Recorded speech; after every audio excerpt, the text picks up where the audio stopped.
Good afternoon, everybody. Tensions continue to rise between the United States and China as U.S. forces carry out a rehearsal for the defense of Taiwan.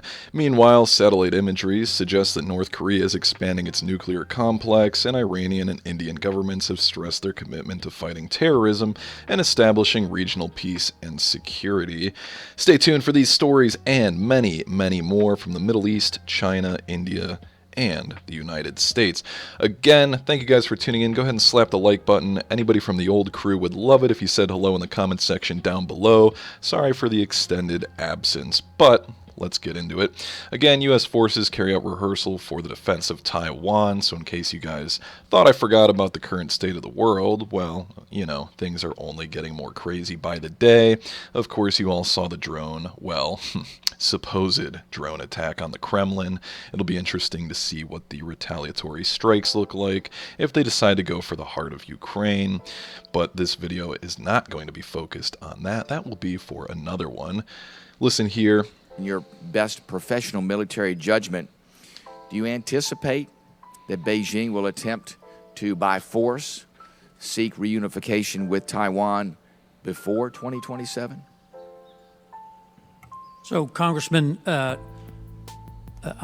after having worked for Admiral Davidson, I know he came up with 27 was based on what Xi Jinping said, which was the challenge to his military to be prepared to execute if tasked by 2027. That was foundationally the approach of his comments. Now, for me, it doesn't matter what the timeline is. The Secretary can give me this mission today. So I'm responsible to prevent this conflict today, and if deterrence were to fail, to be able to fight and win.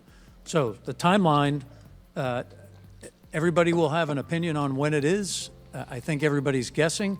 The intent and need for Indo-PACOM, the department, industry, and everybody to go faster will help prevent this conflict. Let me ask this then. In your best professional military judgment, based on the buildup of the Chinese Communist Party and all their military assets and where we are today with what we bring to the table across the joint force, do you believe that the threat today is greater than it has been in the past? I believe that the trends for the threat are in the wrong direction. Okay. There's no doubt about that.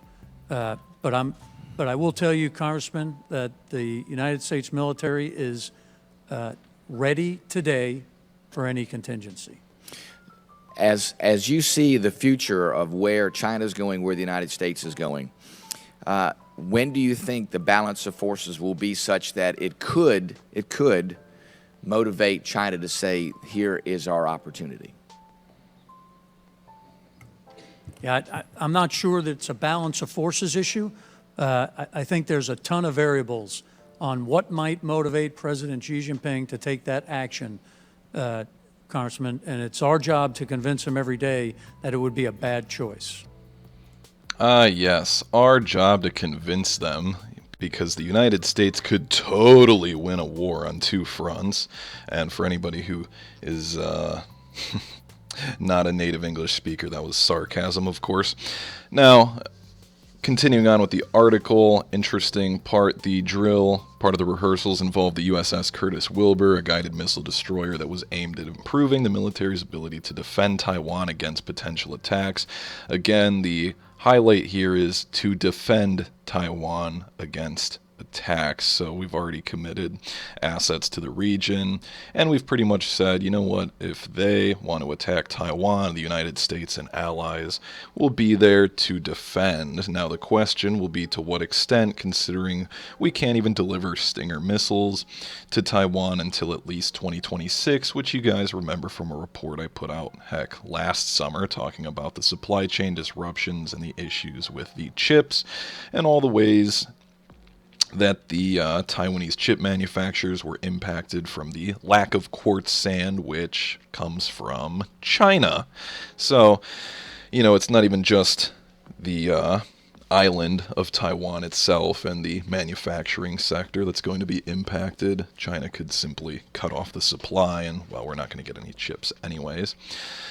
Continuing on, U.S. says Chinese Coast Guard is harassing Philippine vessels. And of course, speaking of harassing vessels, you guys have seen that Iran has been getting pretty ballsy recently.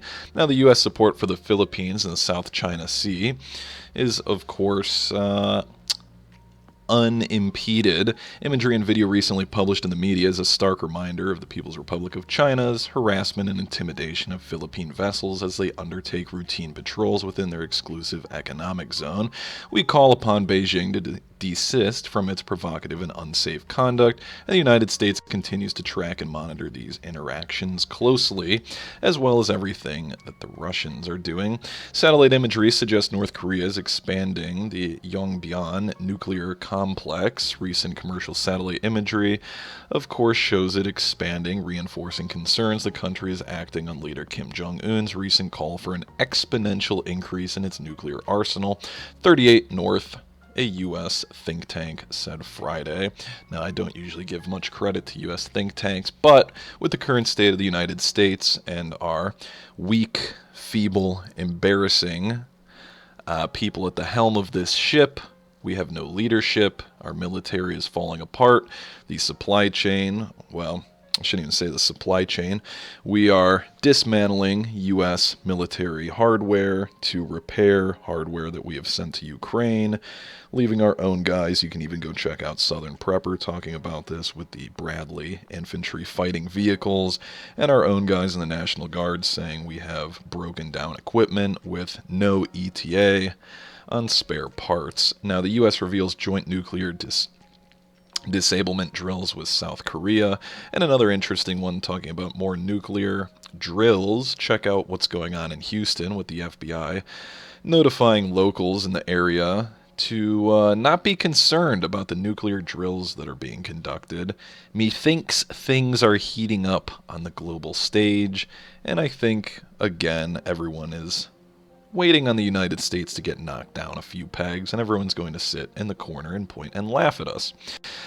U.S. Department of Defense revealed that highly specialized nuclear teams from the United States and South Korea conducted joint drills in March to strengthen their interoperability on the Korean Peninsula.